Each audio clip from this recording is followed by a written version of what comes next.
ومن جاهد فإنما يجاهد لنفسه إن الله لغني عن العالمين.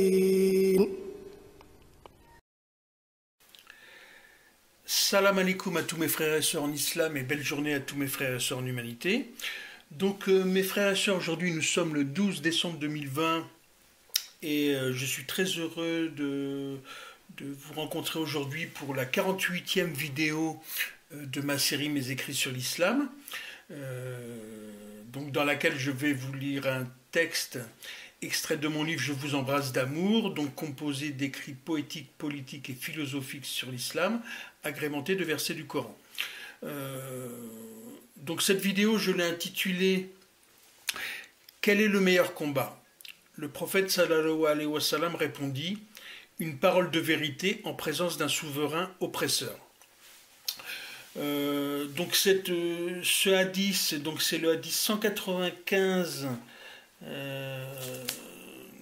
tiré donc du livre Les Jardins des Vertueux. Donc ce qu'il faut retenir en fait dans ce hadith, c'est ordonner le convenable et réprouver le blâmable en présence d'un souverain inique constitue le meilleur combat au service de Dieu, car il montre la certitude et la foi enracinée de celui qui prononce une telle parole, ne se souciant pas des conséquences et ne craignant aucun blâme. Donc cette vidéo est d'actualité par rapport à ce qui se passe aujourd'hui concernant les musulmans en France, mais plus généralement ce qui se passe dans le monde concernant les musulmans, que ce soit en Palestine, en Chine, au Yémen par exemple, où des musulmans sont là opprimés par d'autres musulmans. Donc il y a plein de choses qui se passent et quelle doit être notre attitude. Alors pour illustrer cette vidéo, j'ai décidé aujourd'hui de vous lire un texte de mon livre intitulé, ce texte s'appelle « Les gens ne sont pas dupes ».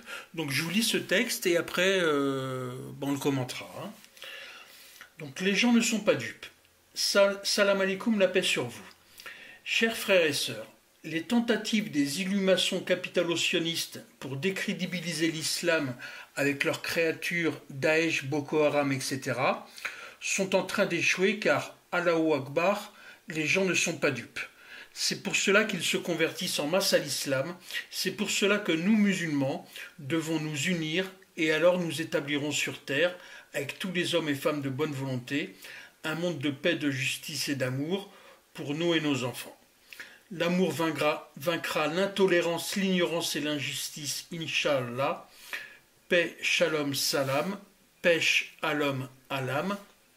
Stéphane Amari. Donc là, je vous lis le verset que j'ai mis à la suite de ce texte. Donc, c'est lui qui a envoyé son messager avec la guidée et la religion de vérité, entre parenthèses l'islam, pour la faire triompher sur toute autre religion. Allah suffit comme témoin. Donc, Coran, sourate, la victoire éclatante, verset 28.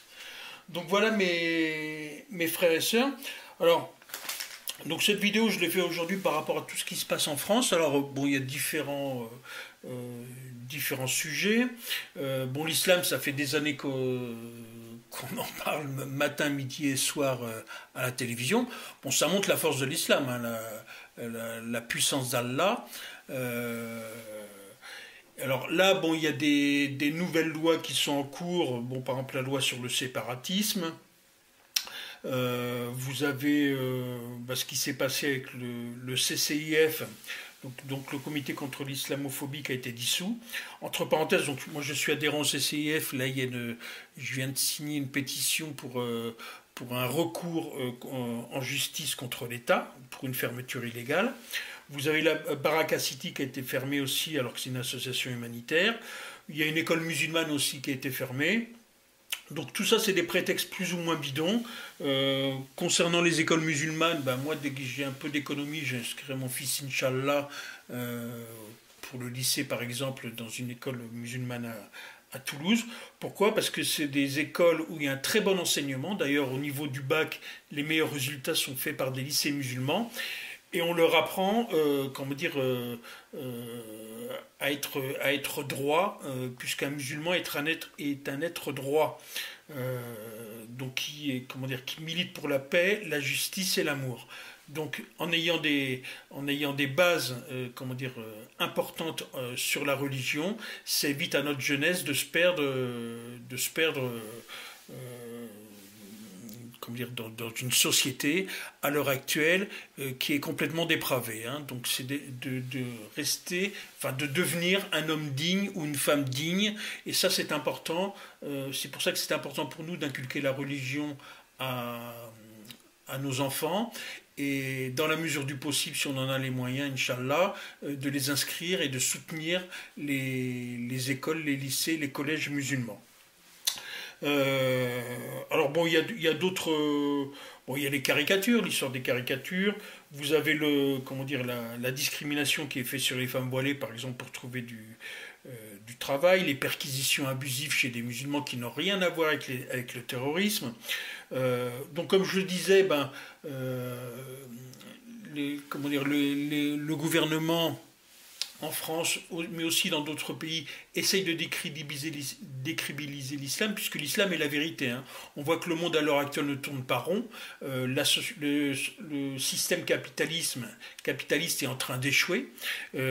Allah a mis un arrêt à ce capitalisme avec un virus minuscule qu'on ne peut pas voir, et ça a mis le monde entier à l'arrêt. Hein.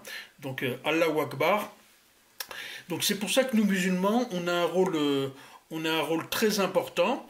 Alors, comment nous devons agir par rapport à tous ces événements? Alors, une petite chose aussi, je voudrais dire quelques mots, par exemple, par rapport à la jeune fille Mila, qui est menacée de mort suite à des insultes sur la religion. Donc j'ai une pensée pour elle et ses parents, parce que c'est une situation très dure à vivre. Moi, personnellement, cette jeune fille, j'ai pitié pour elle. Hein.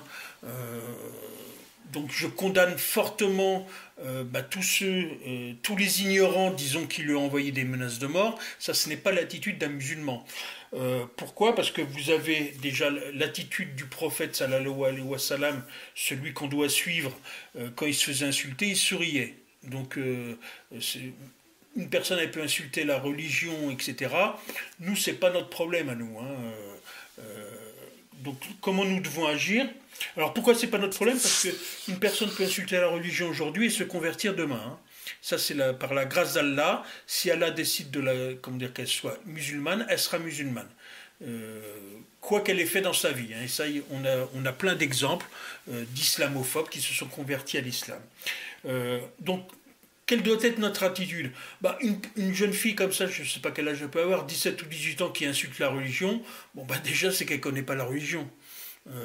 Ce n'est pas du tout la même chose que des gouvernements qui essayent de décrédibiliser l'islam. Pourquoi? Parce que l'islam est la vérité et souhaiterait comment dire, la vérité les dérange, puisque un musulman était pris de paix, de justice et d'amour, donc tout le contraire du système capitaliste.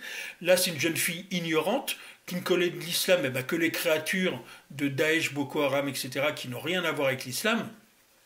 Donc c'est pour ça que nous, musulmans, nous devons faire la dawa, c'est-à-dire nous devons expliquer la religion, déjà, comment dire, aux musulmans, aux jeunes. Pourquoi? Parce que vous en avez qui sont perdus, je parle à ceux qui sont manipulés de Daesh, Boko Haram, etc., qui ne connaissent pas du tout la religion. Généralement, c'est des petits délinquants qui se sont intéressés à la religion il y a 2-3 mois, qui se sont fait manipuler et qui commettent des actes contraires à l'islam. Comme je l'ai bien expliqué dans ma vidéo, l'islam n'a rien à voir avec le terrorisme. Hein. Donc on doit faire la dawa. Alors pour plusieurs raisons. Pour expliquer la religion, on doit aussi, nous musulmans maintenant, s'impliquer fortement dans la société. Pourquoi? Parce qu'un musulman, bien sûr, travaille pour la vie d'après, mais travailler pour la vie d'après, ça veut dire s'impliquer dans la société actuelle. Donc on doit s'impliquer politiquement. Pour ne plus se faire traiter de la sorte par les gouvernements actuels qui s'en fichent totalement des musulmans, puisque la majorité des musulmans ne votent pas pour l'instant. Hein. J'espère que tout ça va changer et que les musulmans de toute manière, il y a de plus en plus comment dire, de gens qui sont éduqués, qui s'impliquent, comme de musulmans qui sont médecins, chefs d'entreprise, etc. Donc on doit aussi s'impliquer en politique. Pourquoi? Parce que nous sommes français et nous devons nous impliquer pour que la France devienne un pays où la liberté, l'égalité et la fraternité ne sont pas seulement des mots, mais deviennent des réalités. Je rappelle que la France, comment dire, a été gouvernée à un moment par Napoléon, et le code civil français est basé sur sur l'islam. Hein. C'est Napoléon a étudié l'islam et s'en est inspiré pour établir le code civil. Donc c'est pour ça que les musulmans ont un rôle très important à jouer en France, n'en déplaise aux islamophobes. Hein.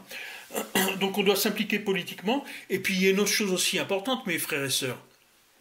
Nous les musulmans, on doit se réveiller maintenant. Pourquoi? Parce que nous ne sommes pas en minorité. Un habitant de la Terre sur 4 est musulman. C'est aujourd'hui la première religion au monde, avec 2 milliards de musulmans sur la Terre entière, dans des pays qui sont entièrement musulmans ou dans des pays qui ne sont pas musulmans. Donc on a un rôle à jouer, comme j'ai expliqué. Le communisme a échoué, le capitalisme a échoué. Donc il reste l'islam tout simplement. Hein. Donc le monde a besoin de l'islam, c'est-à-dire que même ceux qui ne sont pas musulmans ont besoin d'avoir des musulmans qui travaillent pour un monde de paix, de justice et d'amour, avec bien sûr les non-musulmans, comme je l'ai dit dans mon texte, qui sont des hommes et des femmes de bonne volonté pour travailler ensemble à établir donc un monde de paix, de justice et d'amour, Inch'Allah. Donc voilà mes frères et sœurs, donc je vous le dis, comme je l'ai dit dans le titre de cette vidéo, le prophète sallallahu alayhi wa sallam a dit que le meilleur combat c'est une parole de vérité en présence d'un souverain oppresseur. Donc malgré ce qui se passe en France à l'heure actuelle, on ne doit pas se cacher, on doit sortir dehors comme le prophète sallallahu alayhi wa sallam l'a fait à la Mecque à son époque, pour prêcher la religion, pour expliquer la religion aux non-musulmans qui s'y intéressent, et pour éviter de se faire manipuler et maltraiter par un gouvernement qui essaye de décrédibiliser l'islam. Donc voilà mes frères et sœurs, donc je vous dis salam alaikum, abonnez-vous à ma chaîne et partagez cette vidéo si elle vous a touché le cœur. À bientôt, Inch'Allah.